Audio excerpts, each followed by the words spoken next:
जी अस्सलाम वालेकुम। आज का हमारा topic three kingdom classification system, और आज के टॉपिक में हम अपने प्रीवियस टॉपिक को कंटिन्यू करेंगे। इन द लास्ट टॉपिक मैंने आपको टू किंगडम क्लासिफिकेशन सिस्टम पढ़ाया। मैंने आपको कहा था in the next lecture will gonna talk about the three kingdom classification system. So आज हम तीनों किंगडम्स की बात करेंगे that are the part of three kingdom classification system. एक तीसरा किंगडम जो थ्री किंगडम क्लासिफिकेशन सिस्टम में ऐड हुआ, किंगडम प्रोटिस्टा, उसकी बात करेंगे, और प्लांटी और एनिमिलिया की भी एज वेल बात करेंगे। उसके बाद finally in the lecture we gonna talk about कि ये थ्री किंगडम क्लासिफिकेशन सिस्टम क्या परफेक्ट था, अगर परफेक्ट नहीं था तो इसमें क्या क्या खराबियां थी, क्या क्या डीमेरिट्स थे। आखिरी लेक्चर के एंड पे बेटा हमने ये देखा था कि जो दो किंगडम क्लासिफिकेशन सिस्टम था उसमें कुछ खराबियां थी, कुछ डीमेरिट्स थे, और उन डीमेरिट्स को आके सॉल्व किया एक साहब थे, उनका नाम था जनाब अर्नेस्ट हैकल इन 1866। 1866 में एक साहब जिनका नाम अर्नेस्ट हैकल, इन्होंने एक बहुत बड़ा एतराज सॉल्व किया जो टू किंगडम क्लासिफिकेशन सिस्टम के बारे में था। आपको याद होगा कि टू किंगडम क्लासिफिकेशन सिस्टम में यूग्लिना जैसे ऑर्गेनिज्म फिट नहीं हो रहे थे।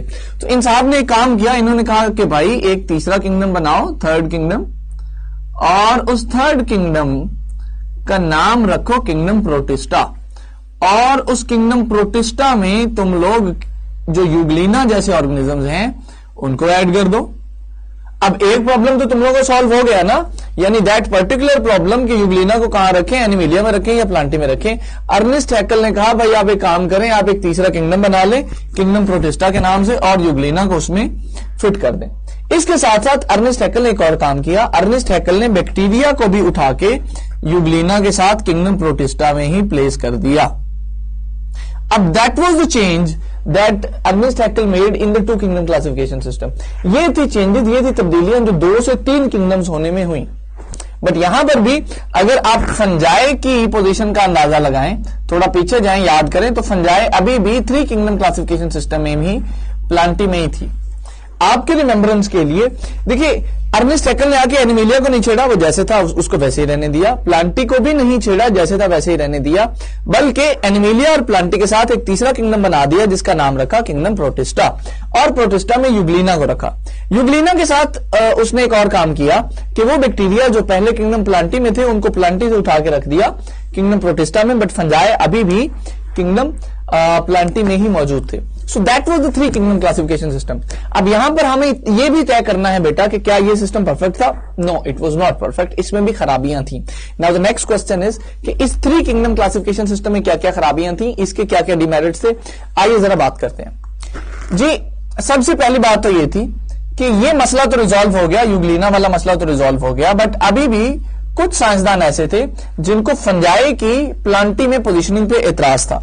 तो जो पहला एतराज थ्री किंगडम क्लासिफिकेशन सिस्टम पे लगा बेटा, that was the position of fungi. कुछ साइंसदानों ने कहा कि भाई ये जो फंजाई को आपने प्लांटी में रखा है, इसको प्लांटी में नहीं होना चाहिए। क्यों नहीं होना चाहिए? क्योंकि ये प्लांट्स की तरह नहीं है। फंजाई जो है ना मेरा बच्चा, इनकी कुछ करैक्टर, कुछ हरकतें, कुछ आदतें ऐसी हैं जो प्लांट से नहीं मिलती हैं। मिसाल के तौर पे fungi are heterotrophs, fungi heterotrophs हैं। जो प्लांटी में ऑर्गेनिज्म है वो सारे ऑटोट्रॉफ हैं, फंजाई ऑटोट्रॉफ नहीं है, they are a special type of heterotrophs. So ये पहला बॉन्ड ऑफ कंटेंशन था जो कि साइंसदानों ने कहा रिगार्डिंग द फंजाई कि भाई फंजाई को किंगडम प्लांटी में शामिल नहीं होना चाहिए, दे मस्ट बी सेपरेट। पहली चीज ये। दूसरी बात यह है कि फंजाई जो है उनकी सेल वॉल में काइटिन होती है, और जो प्लांट्स हैं उनकी सेल वॉल में सेलुलोज होती है। Now that was the second difference. इन दोनों डिफरेंसेस की बुनियाद पे साइंसदानों ने कहा कि भाई फंजाई को किंगडम प्लांटी में इंक्लूड नहीं करना चाहिए, इसको कहीं और रखें, जहां मर्जी रखें, that's a separate debate, but fungi को किंगडम प्लांटी में शामिल नहीं होना चाहिए because of these two reason. So ये था पहला एतराज जो कि थ्री किंगडम क्लासिफिकेशन सिस्टम पे लगा। अर्नेस्ट हैकल ने आके एक मसला तो रिजॉल्व किया, बट साथ ही साथ एक नया मसला खड़ा होगा, and that was of the fungi. एक एतराज ये था, एंड द सेकेंड एतराज was the same that was with the two kingdom classification system, कि इस सिस्टम ने भी प्रोकैरियोट्स और यूकैरियोट्स के डिफरेंस को क्लियर नहीं किया था। This system also did not clear the difference between prokaryotes and eukaryotes.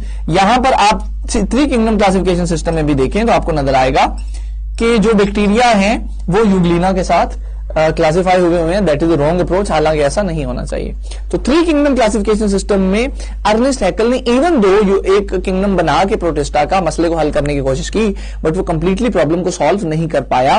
और थ्री किंगडम क्लासिफिकेशन के एंड पे भी दो डीमेरिट सामने आए, एक तो about the position of the fungi and that was the similar as of it was in the two kingdom classification system, the difference between prokaryotes and eukaryotes. आज के लेक्चर के लिए इतना ही। आपका कोई सवाल हो तो आप पोर्टल से मुझसे पूछ सकते हैं। See you in the next class. अल्लाह हाफिज।